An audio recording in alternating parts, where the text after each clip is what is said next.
Hey guys, Bada Bing here, thanks for joining me.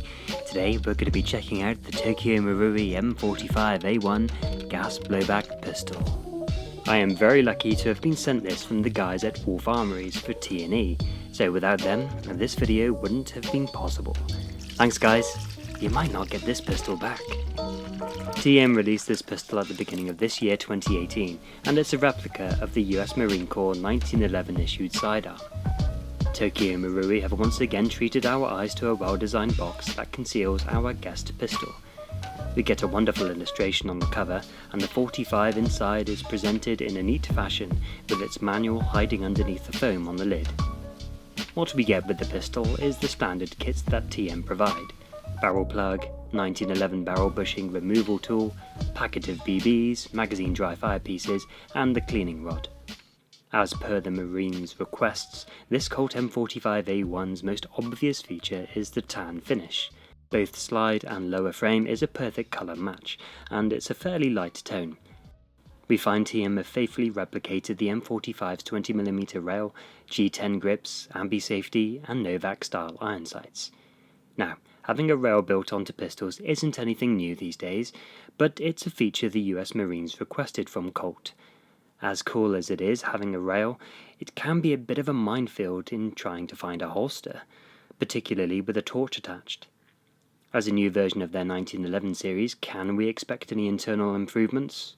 Yes. The blowback engine has been treated to a redesign that gives improved recoil, using the same amount of gas as their previous 1911s. Under the nozzle we find it has two roller bearings which enhances the smooth cycling. The slide lock has been given attention too. Now the metal slide release catch anchors onto the metal chassis within the slide and not against the plastic, further increasing its long-term durability. It doesn't stop there. The magazine has also been given an update and is said to be more gas efficient and perform better during the colder weather. It's perfectly compatible with the older TM 1911 gas blowbacks. The build quality of this pistol is very good. Solid lockup between the slide and the frame. The overall finish is great. They've gone to great lengths to ensure there's no uncomfortable moulding lines lurking around the body of this pistol, filing them away by hand for a smooth finish. The trademarks are sharply defined, and just as its real counterpart, it has that QR matrix code. It's pretty cool, although I think the real pistol has blackened trades on the right side of the pistol. The faux stainless outer barrel is a nice touch, and even though I know it's made from plastic, it still looks good. Well, I think it looks good anyhow. The colours on the business end contrasting well with the light grey metal barrel bushing and guide rod button. I like the Novak sights. Their 3-dot style are easy to pick up and point. The very nature of the 1911 itself is very pointable anyway. The sights amplify this experience. The G10 grip scales have a texture that isn't too abrasive and does a good job at holding onto your palms. It looks remarkably like the real thing. The beaver tail further emphasizes a positive grip, much like the spoiler on a sports car, keeping the back tires firmly on the ground. The control components all have positive indications. Everything concerning its functionality is positive. Quality control remaining top-notch for this brand. Everything is smooth on this pistol. Dropping the magazine and racking the slide is effortless, like it's gliding on a sheet of ice. Returning the slide transitions the weight forward quickly and earning itself a cute little muzzle flip during firing. Many of my subscribers may be aware that the only gas I use is propane. As I have a huge tank that I refill my smaller cans from, it's convenient and super cheap. However, for this video I'll be using AB 144A gas in this M45. The manufacturer recommends the use of 134A or 144A gas, and damage can occur if used with fuel that has a little more spice. 144A gas is what I'll be using, because it isn't mine. It's been a while since I've shot a 1911 type handgun, and I found myself out of my comfort zone, being used to hammer-fired single-action, double-action pistols.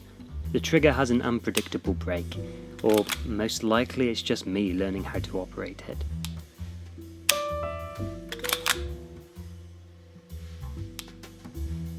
A fraction of creep before it drops the hammer on an unfamiliar wall, and a reset that guides your finger forward a few shades until it ticks back over. I imagine it would grant you a near Olympic grade cycle rate, but with the gas I'm using, it doesn't allow too much furious execution. The shooting action is firm and direct, not quite as sharp as it would be on green gas, like what I'm used to.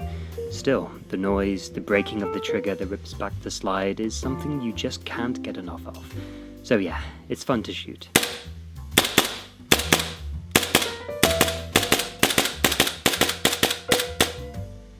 Accuracy is pretty much on par with other TM pistols I've used over the years.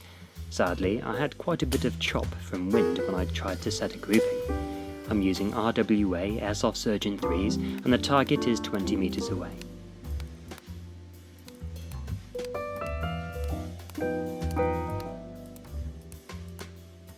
Among the sheets I poked holes into, this was the best the pistol shot, aiming at a single point on the paper. Not so different to the one my TM USP produced. The M45 is more than capable to set a good score right out of the box. The new M45 magazine can only take on 4 or maybe 5 seconds of gas before it begins spitting the overfill back at you.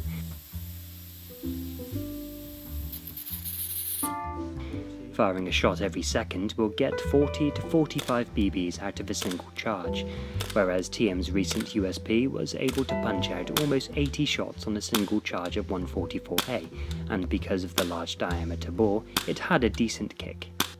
Considering the size between that and the M45 mag, it's hardly surprising. The M45A1 has enough gas to get a magazine's worth out of it on a warm day.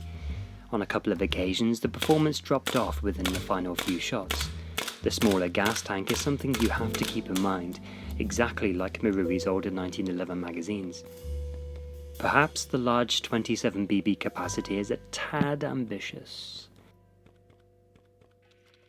I've enjoyed my time with this handgun. It's pretty cool. I think it would be better in black though. The good things you can come to expect from this pistol are its excellent presentation. It's a decent replication of Colt's M45A1, its solid and sturdy construction, the functions are tactile, the action is super smooth, it's enjoyable to shoot, the sights are excellent, it feels great in the hand, has good balance, the durability has further been improved with the addition of its upgraded slide lock, it has a large ammo capacity, and it's a handgun that you can expect to perform reliably, as this variant is one of many in TM's 1911 catalogue. The not so good things, to me, has to be the limited gas capacity. The improvements TM have made on this pistol's magazine are not groundbreaking in my opinion, although to be fair there isn't a whole lot of room to work with on the single stack style 1911 magazine. Its plastic construction isn't everyone's cup of coffee. As such, 134A gas is recommended, and the use of anything hotter is purely at the owner's risk, and damage can potentially occur, especially in the summer. Light-bearing compatible holsters may be difficult to find, and finally, a personal note, that tan colour isn't doing my eyes any favours. Aside from those points, I cannot find anything else that lets the pistol down. I must confess, 1911s aren't really my thing, which is something I'd probably get strung up for. They are an icon over 100 years in the making, and considered totally sacred within the gun community. I just don't get the warm fuzzies when I see them. However, I do get those warm fuzzies if one were to slide a Beretta 92FS in front of me. That Beretta to me is like your 1911 to you. That is, if the particular person I'm addressing at the moment is a die-hard 1911 connoisseur. Big thanks to Wolf Armouries for lending me this pistol. You can check out the description below for links to their websites, where you can pick up your very own M45A1, or anything else that catches your eye.